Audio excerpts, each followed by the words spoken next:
পর কাঁথি পুরসভার সাধারণ পুর নাগরিকদের সঙ্গে দুর্ব্যবহার, পৌর পরিষেবার ঘাটতি ও পুরসভার কর বৃদ্ধি নিয়ে কাঁথি পুরসভার চেয়ারম্যানকে নোটিশ দিল পূর্ত দপ্তর। 7 দিনের মধ্যে জবাব চাওয়া হয়েছে দপ্তরের তরফে, যা নিয়ে ফের বিতর্ক কাঁথিতে। কাঁথি পুরসভায় নোটিশ দিল পূর্ত দপ্তর। সাধারণ পুর নাগরিকদের সঙ্গে দুর্ব্যবহার, পৌর পরিষেবায় ঘাটতি ও পুরসভার কর বৃদ্ধি নিয়ে কাঁথি পুরসভার চেয়ারম্যানকে নোটিশ দিল পূর্ত দপ্তর। 7 দিনের মধ্যে জবাব চাওয়া হয়েছে পূর্ত দপ্তরের তরফে। না হলে পুরসভা কেন ভেঙে দেওয়া হবে না সে নিয়ে জবাব চাওয়া হয়েছে, যা ঘিরে ফের বিতর্ক কাঁথিতে।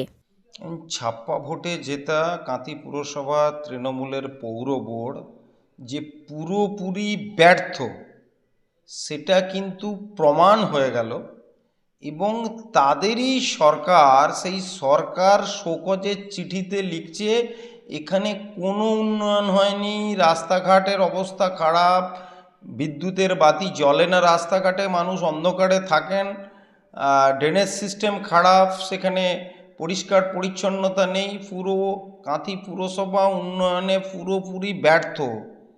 মানুষ তো আসলে এদেরকে ভোটে জেতাননি, যাদের জেতানোর জন্য প্রস্তুত ছিলেন তাদের হাতেই কাঁথি পুরসভা ছেড়ে দিতে চেয়েছিলেন, কিন্তু এরা জোর করে ছাপ্পা ভোটে দখল করেছে। পুলক পেরার রিপোর্ট, খবর BCBS।